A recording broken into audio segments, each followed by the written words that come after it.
गंगा को लेकर के सरकार बनी, गंगा में लाशें उतरा गई और गौ सड़क पर मारी मारी फिर रही है। कहीं ट्रेनों से कटती है, कहीं ट्रकों से कुचलती है। मैं एक व्यापारी हूँ। व्यापारी होने के नाते मुझे ये आशा थी, जो पूर्व की सरकारों में जो इंस्पेक्टर राज चलता था, नई सरकार आने के बाद बहुत आशा थी कि इंस्पेक्टर राज का धीमे धीमे पतन होगा। लेकिन 4.5 साल में मैंने ये पाया कि पिछली सरकारों की तरह ही इस सरकार में भी इंस्पेक्टर राज लगातार जारी है। आज हमारी घर की महिलाएं जो उस समय होती थी, वो सुबह 4 बजे उठ के पानी भरने जाती थी दूर दूर नदियाँ। आज भारतीय जनता पार्टी की सरकार ने घर घर पाइपलाइन भेजी है। नमस्कार, मैं अलीम सिद्दीकी जालौन से। 2022 के विधानसभा के चुनाव को बिल्कुल बच चुका है। राजनीतिक पार्टियों ने बिसात बिछाना शुरू कर दी है, लेकिन योगी सरकार ने 4.5 साल में क्या किया, किसको क्या फायदा हुआ, कौन कितना संतुष्ट है, कौन कितना असंतुष्ट है, इसको जानने के लिए आज यूपी तक की टीम जालौन के उरे पहुंची है। आइए उन लोगों से, कुछ लोग यहाँ पे मौजूद हैं, उन लोगों से आज पूछते हैं उसका हाल। क्या नाम है आपका? अनिल व्यास। सरकार ने 4.5 साल हो गए हैं, क्या पाया है, कैसा लगा, कैसा हुआ है? मैं एक व्यापारी हूँ। व्यापारी होने के नाते मुझे ये आशा थी, जो पूर्व की सरकारों में जो इंस्पेक्टर राज चलता था, नई सरकार आने के बाद बहुत आशा थी कि इंस्पेक्टर राज का धीमे धीमे पतन होगा। लेकिन 4.5 साल में मैंने ये पाया कि पिछली सरकारों की तरह ही इस सरकार में भी इंस्पेक्टर राज लगातार जारी है। अधिकारियों के व्यवहार में, कार्यप्रणाली में कोई अंतर नहीं पड़ा है। कैसा चाहते हैं, क्या परिवर्तन चाहते थे? क्या परिवर्तन चाहते थे, कौन से परिवर्तन नहीं हुए? परिवर्तन चाहते थे कि एक बार हम किसी चीज़ की एप्लीकेशन देते हैं तो एप्लीकेशन का निवारण 7 दिन में, 10 दिन में, 15 दिन में होना चाहिए, और पता भी होना चाहिए कि क्यों हो रहा है, क्यों नहीं हो रहा है। अभी एकदम पूर्ववत स्थिति है।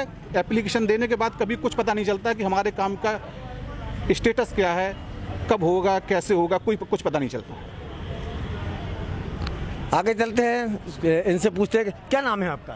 संजय दुबे। क्या करते हैं आप? मैं टीचर हूँ। कहाँ के रहने वाले हैं? मैं वही का रहने वाला हूँ। सरकार चल रही है, 4.5 साल हो गए सरकार चलते।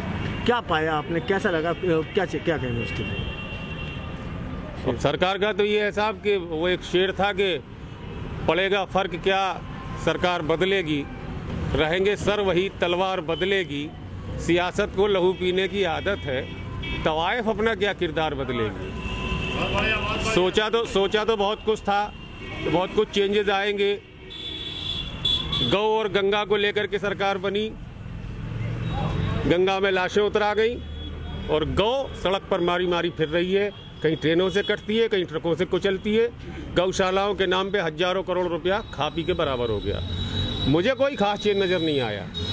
पहले तो जो काम छुप छुप के होते थे, आज वही काम और ज़्यादा छुप छुप के हो रहे हैं, लेकिन काम सारे चल रहे हैं। बालू के घाट, ट्रक, ओवरलोडिंग, सबका सब जहाँ का तहाँ है, कहीं कोई चेंज नहीं हुआ। थोड़ा सा मुखौटे बदल गए, बस करने वालों के चेहरे बदल गए। दूसरी बात, अभी जो भाई ने कही इंस्पेक्टर राज, मैं बिल्कुल यकीन के साथ कह सकता हूँ कि अधिकारी निरंकुश है इस सरकार में।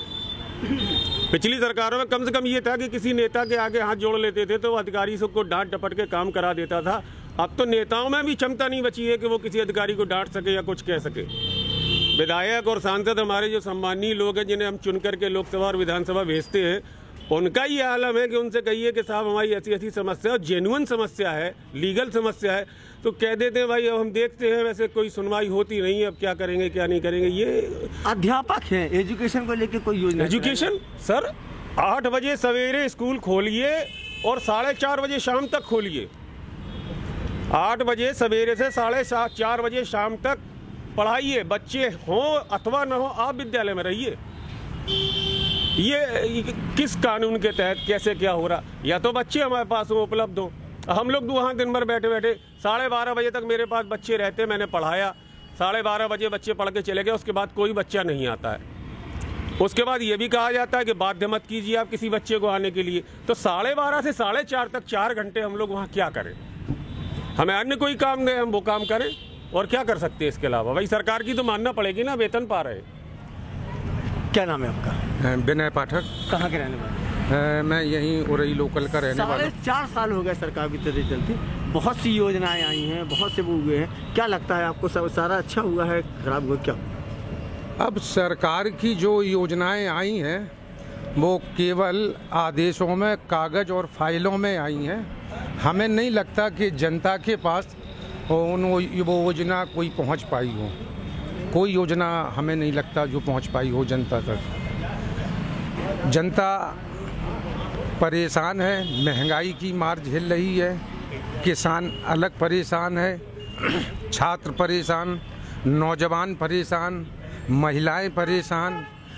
सारे वादे जो इनके थे, हमें नहीं लगता है, आपसे बेटर भी कोई नहीं जानता होगा। आप भी पत्रकार हैं, शहर में और ज़िले में दौड़ा करते हैं, देखते हैं। वही सड़कें हैं, वही सड़कों में डेली एक्सीडेंट। जो हेडक्वार्टर की जो सड़कें हैं जो गड्ढों में तब्दील हो गई, यहाँ छोटे छोटे बड़े बुजुर्ग आए दिन चौठाल होके ठड़श्री मंदिर स्टैंड, बस स्टैंड का जो मेन मार्ग है, वहाँ सब चौठाल होते हैं। गाय भी सड़क पर बैठ जाती हैं, घंटों जाम लगा रहता है।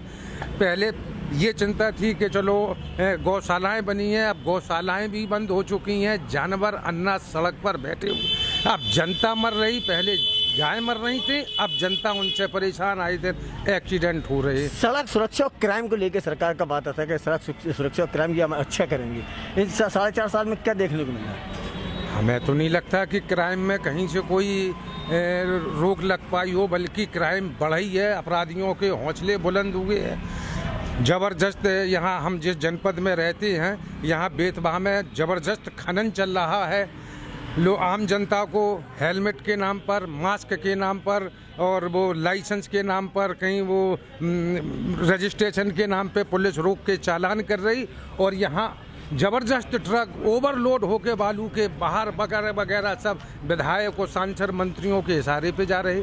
हमें नहीं लगता कहीं कोई लोगों के प्लाटों पे आए दिन कब्जा हो रहे हैं। कहाँ से अपराध पे नियंत्रण होगा? महिला सुरक्षित नहीं है, लड़कियां तो महिलाओं को छोड़ो, अबोध बच्चियों को लोग नहीं छोड़ रहे हैं। ये हालत है इस प्रदेश की। किसानों को लेकर बहुत योजनाएं आई हैं, आप किसान हैं, किसान के लिए बहुत सी योजनाएं आई, क्या लाभ मिला है आपको? किसान को कोई लाभ अभी तक हमारे नज़रिए में या हमारे पास तक, मैं व्यक्तिगत किसान हूँ, मैं कृषि पर ही आधारित हूँ, कहीं कुछ नहीं है। डीजल ज़बरदस्त महंगाई की ओर है, कीटनाशक दवाएं महंगी हैं, बीज उसको समय से उपलब्ध नहीं है, नहरों में पानी नहीं है। कौन सी योजना 1500 रुपए का लालच देके आप किसान को झूठा बरगला के बदनाम करके वो करें तो भाई करें। किसान इस बार मुंह तोड़ जवाब भी देगा आने वाले चुनाव में। ये हम नहीं कह रहे, तमाम किसान चल जाते जब हम खेतों पर जाते हैं। तो कुछ लोग यहाँ पे और भी हैं जिनसे और बातें करेंगे, उनको देखेंगे। क्या नाम है आपका? अंकित रावत नाम है मेरा, और मैं छात्र हूँ। अभी मैंने MA क्लियर करी है, BEd कर रहा हूँ। अच्छा, ये सरकार चल रही है 4.5 साल से, लोगों को संतुष्ट हैं आप? कैसी सरकार आपकी निगाहों में है ये सब? अभी मेरे साथी जो बड़े भाई सब लोग जो प्रश्न किया, उन्होंने जवाब दिया सरकार कैसी चली, तो मैं एक एक करके एक पॉइंट से बताना चाहूँगा कि जब से 2017 से पहले हम जिस मुख्यालय में खड़े हैं उसको जोड़ने वाले 5 जगह से हम जोड़ लें। कोंच उरई से जालौन, कोटरा उरई से 8, ये सारी रोड 2017 के बाद ही बनी है। 16 साल बाद कोंच उरई रोड बनी थी। कई बार अनशन हुए, कई बार लोगों ने पैदल मार्च किया, और आज 5 साल हो गए उस रोड में गड्ढे नहीं मिलते हैं। वहाँ चौड़ीकरण हो रही है, वहाँ दोबारा वर्क ऑर्डर काम नहीं आया, उरई से लेके औरैया तक हाईवे बन गया है। पहला पॉइंट आपका रोड का क्लियर किया। दूसरा पॉइंट आता है पानी का। बुंदेलखंड भारत का दूसरे नंबर पे पिछड़ा इलाका आता था, पहला विदर्भ पे ऐसा है, दूसरा बुंदेलखंड है, जहाँ भारत आज़ाद होने के बाद से 2 लाख, लगभग 2 लाख परिवार या 2 लाख लोग पलायन कर चुके हैं। वो दिल्ली जाके, आज जो यहाँ 100 एकड़ के 100 बीघा जमींदार हुआ करते थे, वो दिल्ली जाके लेबरी कर रहे थे। उनको मजबूर किसने किया? आज हमारे घर की महिलाएं जो उस समय होती थी, वो सुबह 4 बजे उठ के पानी भरने जाती थी, दूर दूर नदियाँ। आज भारतीय जनता पार्टी की सरकार ने घर घर पाइपलाइन भेजी है। आज औरतें 4 बजे नहीं उठती हैं, 6 बजे उठती हैं, पानी भरती, फिर अपना काम शुरू करती हैं। पहले तो एक सबसे बड़ी टेंशन होती थी, 3 बजे उठे, पानी भरो, बच्चों को फिर पानी भर के लाओ, फिर खाना बनाओ, फिर बच्चों को स्कूल भेजो, पति को काम पे भेजो, फिर दिन भर के और काम करती थी। दूसरा आपका पानी का बताया। तीसरा मैं बताता हूँ बिजली की समस्या। मैं जब दिल्ली यूनिवर्सिटी पढ़ता था, तब मैं 2017 से 2016 पे जब उरई आया, तो मैं देखता था 12 से 13 घंटे बिजली मिलती थी। ये मुख्यालय की हालत थी। एक सैफई ग्राम को 24 घंटे जहाँ बिजली मिलती हो, उत्तर प्रदेश के बाकी हिस्से को जहाँ 12 घंटे बिजली नसीब ना होती हो, तो कैसा समाजवाद, कैसी समानता की बात करते हैं। आज हमारे मुख्यालय को कहीं ना कहीं 22 घंटे और ग्रामीण को 16 घंटे। एक्सेप्शन कभी ना कभी कोई फॉल्ट हो जाता है, तार टूट जाती है, क्योंकि तार हमारे बिजली के तार जो पुराने हैं, फॉल्ट हो जाता है, लोड जाता है, तो उससे लाइट जा सकती हो सकता है, लेकिन आज मैक्सिमम जो लाइट है वो बिजली जो मिलनी चाहिए वो मिल रही है हमें। ये बेसिक 3 चीज़ होती हैं किसी भी तंत्र को मजबूत करने के लिए, किसी भी समाज को मजबूत करने के लिए। अब बात आती है शिक्षा की। शिक्षा के भी मेरे बड़े भाई ने एक कहा कि मुझे 8 से 4 बैठना पड़ता है, जहाँ छात्र नहीं आते हैं। आप वक्त याद करिए इंदिरा गांधी के बाद जब प्राइवेटीकरण शिक्षा का हुआ, जब प्राइवेटीकरण स्कूल को बढ़ावा दिया गया और शिक्षा का सरकारी स्कूलों का स्तर गिरा, तो गाँव के स्कूलों में एक बच्चे नहीं आते थे, एक बच्चे। फिर भी सरकारों ने प्रयास किया, शिक्षक गए, घर घर दौड़ खटकाए, आज कहीं 100 कहीं 80 बच्चे मिलते हैं। शायद कोरोना की वजह से भी छात्र नहीं आ रहे, लेकिन हमें प्रयास तो करना चाहिए। राष्ट्र को, कोई भी राष्ट्र को मजबूत बनाती वहाँ की शिक्षा नीति, और जो अभी शिक्षा नीति आई है आप देखना लॉन्ग टर्म इन्वेस्टमेंट है, ये शॉर्ट टर्म नहीं है। आपको मुझे तुरंत लाभ मिले वो पॉसिबल नहीं हो सकता है। और महंगाई की बात करते हैं, मैं उत्तर प्रदेश का निवासी हूँ, या फिर देश में कितने राज्य हैं, 1-2 तो राज्य है नहीं जिससे पूरा देश चलता हो। आप पेट्रोल की बात करते हैं, यदि आज 2 चीज़ से रेवेन्यू सरकार का सबसे ज़्यादा मिलता है, एक लिकर से जो दारू जिसे कह सकते हैं, और दूसरा मिलता है पेट्रोलियम से या गैस से। तो सरकार इन दोनों पे टैक्स बढ़ाती है, तो लोग लेकर के टैक्स करने के काम तो कम करने की बात तो नहीं करते हैं, लोग पेट्रोल की कम करने की बात करते हैं। ऐसा क्यों? यदि पेट्रोल का रेट बढ़े, मैं रिसेंटली लद्दाख होके आया हूँ, वहाँ पे बॉर्डर BRO एक ऑर्गेनाइजेशन है, बॉर्डर रोड ऑर्गेनाइजेशन, आपके गांव के साथ साथ मेरे गांव के साथ जो यहाँ से उरई से मेरा द्रावटी गांव पड़ता है, वहाँ की रोड बनी, लेकिन लद्दाख को ले से लद्दाख को जोड़ने की, नुब्रा वैली जोड़ने के लिए वहाँ आर्मी के एंड द पॉइंट बॉर्डर तक रोड बनाई है। ये होता है विकास। यदि हम अपने घर को देखें, वहाँ टैक्स, वहाँ 3 लाख की आबादी पूरे लद्दाख में, इतनी सारे हमारे नगर हमारे ज़िले में हो सकती है, वहाँ पूरी लोकसभा में इतनी आबादी, वहाँ टैक्स इतना नहीं है। क्या उनको लाभ नहीं मिलना चाहिए? राष्ट्र तो पूरा भारत है ना, पूरे भारत के व्यक्ति को लाभ मिलना चाहिए। हमने टैक्स दिया, हम तो बहुत खुश होते कि असम में, लद्दाख में और भी राज्यों में हमारे वजह से उन्हें लाभ मिलता है। मैं तो बहुत खुश नसीब हूँ। 4.5 साल की सरकार में जी बिजली, पानी, रोड, जी, सड़क, विकास कैसे देखते हैं आप? कितना आपको? बिल्कुल बताते हैं आपको। हम इंडिया को 2 क्षेत्रों में डिवाइड कर सकते हैं, एक रूरल एरिया, एक अर्बन एरिया, यानी शहरी क्षेत्र और ग्रामीण क्षेत्र।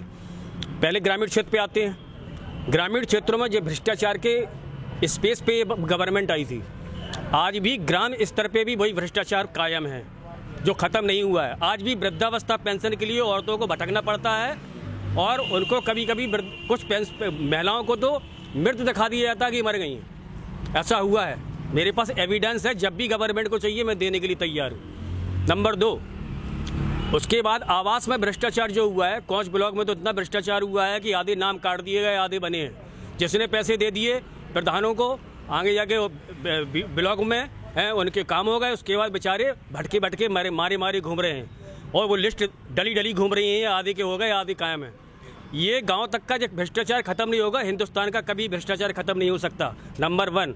नंबर 2, शिक्षा पे आ जाइए। प्राइवेट शिक्षक लोग जिस परेशानी से जूझ रहे हैं, आज उनको सहानुभूति के लिए 2 शब्द ही बोलने के लिए कोई तैयार होता।